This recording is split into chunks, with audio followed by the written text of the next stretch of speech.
देखो यार, अगर तुम लोग AEW और WWE के फैन हो तो ये वीडियो तुम्हारे लिए होने वाली है, क्योंकि AEW और WWE के सुपर शो को लेकर टोनी खान का काफी बड़ा स्टेटमेंट आ रहा है। CML रेसलिंग में MJF के डेब्यू मैच के ऊपर MJF का ओपोनेंट कंफर्म हो चुका है। WWE के जापान में कल होने वाले लाइव इवेंट के ऊपर गोलिया पॉसिबली अपीयर होने वाली है। तो गाइस, वहीं AEW रेसलिंग का एक बड़ा सुपरस्टार कंपनी के साथ न्यू कॉन्ट्रैक्ट साइन कर चुका है। तो गाइस, चलिए बिना किसी देरी के शुरू करते हैं इस वीडियो को। और गाइस, सबसे पहले बात करते हैं AEW के रेसलर के न्यू कॉन्ट्रैक्ट की। वेल गाइस, ये बात तो हम सभी लोगों को मालूम है, 2024 के अंदर AEW और WWE दोनों कंपनीज के अंदर काफी सारे रेसलर्स के कॉन्ट्रैक्ट एक्सपायर हो रहे गए और दोनों ही कंपनी के अंदर रेसलर्स यहां पर एक दूसरे के ब्रांड के ऊपर जा रहे गए। और अब यहां पर AEW के अंदर एक और रेसलर का कॉन्ट्रैक्ट 2024 में ओवर होने वाला था। उससे पहले ही ये रेसलर AEW के अंदर कॉन्ट्रैक्ट साइन कर चुका है और ये रेसलर और कोई नहीं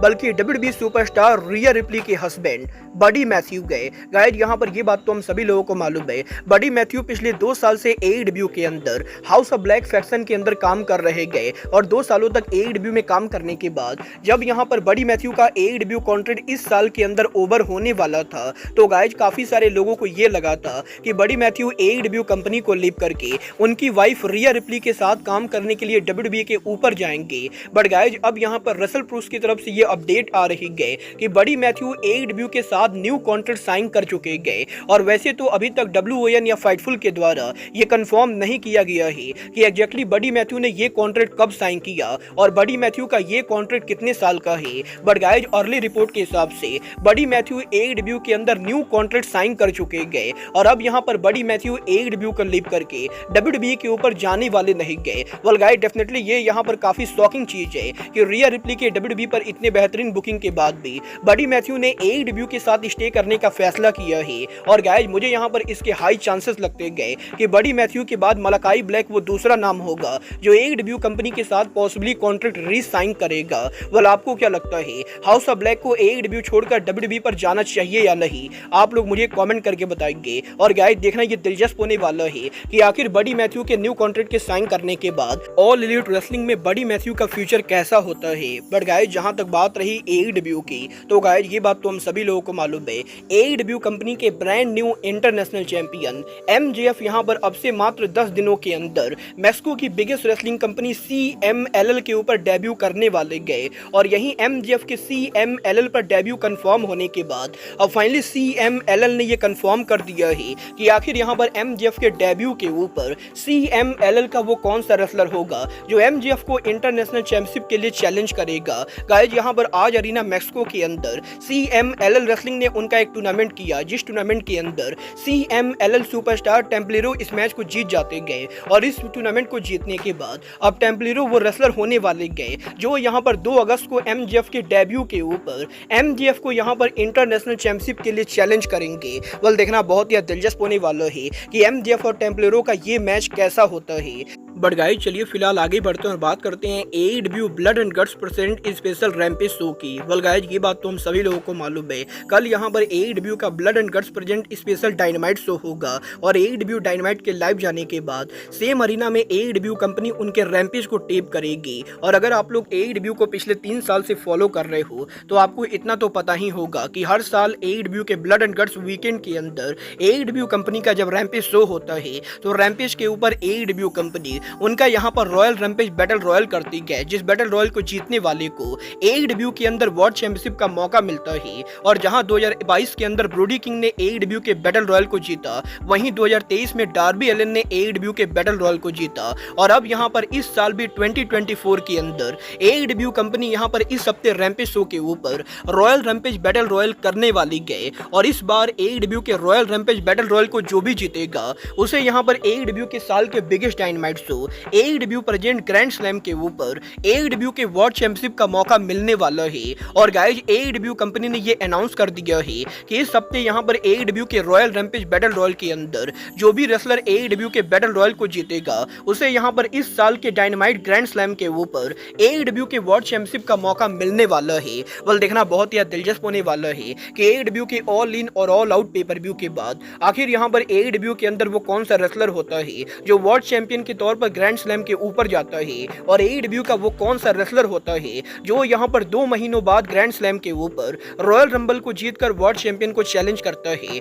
वाला आप लोग रॉयल रैम्पेज के लिए एक्साइटेड हो या नहीं, आप लोग मुझे कमेंट करके बताइए। बट गाइस चलिए फिलहाल आगे बढ़ते हैं और बात करते हैं टीएनए के साल के दूसरे सबसे बड़े पेपर व्यू स्लैमवर्सरी 2024 की। वेल गाइस ये बात तो हम सभी लोगों को मालूम है। वेडून ऑडिटोरियम में टीएनए के इस साल के स्लैमवर्सरी पेपर व्यू के ऊपर हमें यहाँ पर करीबन 4000 सोल्ड आउट क्राउड देखने को मिली थी और यही टीएनए के इस पेपर व्यू के ऊपर 4000 अटेंडेंस होने के बाद टीएनए रेसलिंग के इस साल का स्लैमवर्सरी पेपर व्यू पिछले 10 सालों के अंदर टीएनए का बिगेस्ट शो बन चुका है और काफी लोग सोशल मीडिया के ऊपर टीएनए के लेकर यहाँ पर सेलिब्रेशन कर रहे गए। तो वहीं कई सारे लोगों का ये कहना है कि टीएनए यहाँ पर दोबारा अमेरिका की नंबर 2 कंपनी बन चुकी है। वेल अब यहाँ पर टीएनए का स्लैमवर्सरी पेपर व्यू कैसे सोल्ड आउट हुआ इसको लेकर बड़े बड़े खुलासे हो रहे गए। और गाइस जहाँ डब्ल्यूडब्ल्यूई और एईडब्ल्यू जैसी कंपनी के टिकट की प्राइस मिनिमम यहाँ पर $20 होती गए, वहीं टीएनए के स्लैमवर्सरी पेपर व्यू के ऊपर टीएनए के टिकट की मिनिमम प्राइस $5 से $10 तक रखी गई थी। और गाइस टीएनए के टिकट प्राइस के काफी सस्ते होने के बाद भी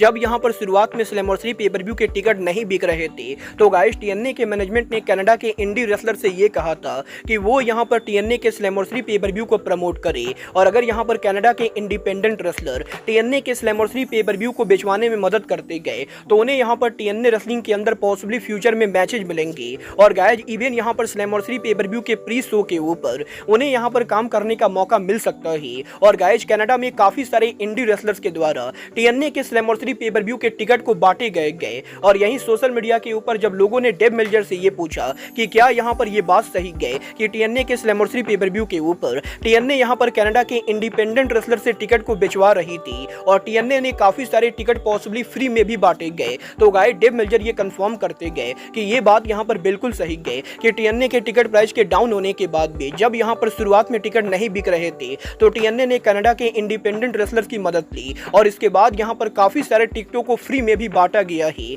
और इसके बाद जाकर फाइनली स्लैमवर्सरी पेपर व्यू के ऊपर टीएनए रेसलिंग 4000 लोगों को ले पाई गए। और गाइस इसी रीजन की वजह से टीएनए के स्लैमवर्सरी पेपर व्यू पर 4000 लोगों के आने के बाद भी स्लैमवर्सरी से टीएनए रेसलिंग ने कोई खास ज्यादा रेवेन्यू नहीं किया है। और गाइस यहाँ पर स्लैमवर्सरी पेपर व्यू के वेंडूर ऑडिटोरियम में 4000 सोल्ड आउट करने के बाद सेम अरीना में अगले दिन जब टीवी टैपिंग हुआ तो शो के ऊपर पूरा अरीना लगभग पूरी तरह से खाली था और मात्र यहाँ पर 700 से 800 लोग टीएनए के टीवी टैपिंग के ऊपर अपीयर हुए जो यहाँ पर अरीना के अंदर देखने में काफी बेकार लग रहा था। वेल गाइस मैं पर्सनली ये होप करता हूँ कि टीएनए रेसलिंग फ्यूचर में भी उनके पेपर व्यू पर इतनी ज्यादा क्राउड को लेकर आ पाए। बट गाइस चलिए फिलहाल आगे बढ़ते और बात करते हैं डब्ल्यूडब्ल्यूई के जापान में लाइव इवेंट की। वेल गाइस ये बात तो मैं आपको ऑलरेडी बता चुका हूँ, डब्ल्यूडब्ल्यूई कंपनी इस हफ्ते जापान के अंदर उनका लाइव इवेंट कर रही है और कल यहाँ पर जापान के अंदर डब्ल्यूडब्ल्यूई कंपनी फाइनली यहाँ पर टोक्यो के अंदर उनका पहला लाइव इवेंट करेगी जहाँ पर टोक्यो के फेमस अरीना रायुगुकु सुमो हॉल के अंदर डब्ल्यूडब्ल्यूई के इस लाइव इवेंट के ऊपर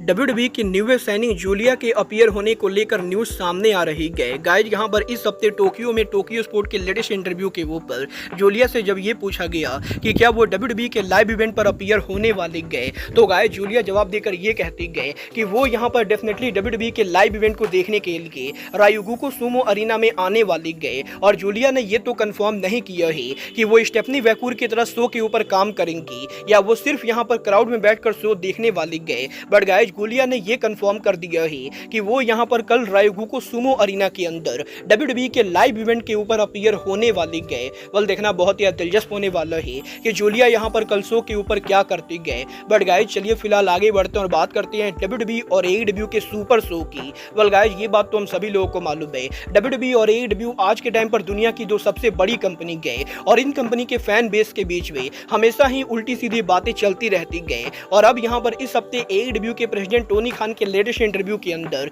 जब टोनी खान से ये पूछा गया कि क्या यहाँ पर एईडब्ल्यू कंपनी कभी भी फ्यूचर में डब्ल्यूडब्ल्यूई के साथ मिलकर सुपर शो कर सकती गए और एईडब्ल्यू और एनजेपीडब्ल्यू के सुपर फॉरबिडन डोर शो के बाद क्या यहाँ पर रेसलिंग फैंस को डब्ल्यूडब्ल्यूई और एईडब्ल्यू के बीच में क्रॉस प्रमोशन शो देखने को मिल सकता है। तो गाइस टोनी खान जवाब देकर ये कहते गए कि टोनी खान को नहीं मालूम है कि ऐसा यहाँ पर कभी कुछ होगा या नहीं। बट गाइस डेफिनेटली अगर यहाँ पर रेसलिंग फैंस एईडब्ल्यू और डब्ल्यूडब्ल्यूई के बीच में सुपर शो देखना चाहते गए तो टोनी खान इस चीज को लेकर पूरी तरह से ओपन थे और टोनी खान को WWE के साथ सुपर शो करने से कोई भी प्रॉब्लम नहीं गए। बट गाइस टोनी खान को ये बढ़िया से मालूम है कि रेसलिंग बिजनेस के दो सबसे बड़ी कंपनीज का क्रॉस शो करना यहाँ पर कितना ज्यादा डिफिकल्ट होने वाला है, क्योंकि गाइस यहाँ पर जब ये दो बड़ी कंपनी आमने सामने आकर क्रॉस प्रमोशन शो करेंगे तो गाइस इस शो को बुक करना और शो में मैचेस को हरावाना और जितवाना दोनों कंपनीज के लिए टफ होने वाला है। और इसीलिए टोनी खान को नहीं लगता है कि WWE और AEW कंपनी फिलहाल तो किसी तरह के सुपर शो कर पाएंगे। वेल आप लोग WWE और AEW का सुपर शो देखना चाहते हो या नहीं,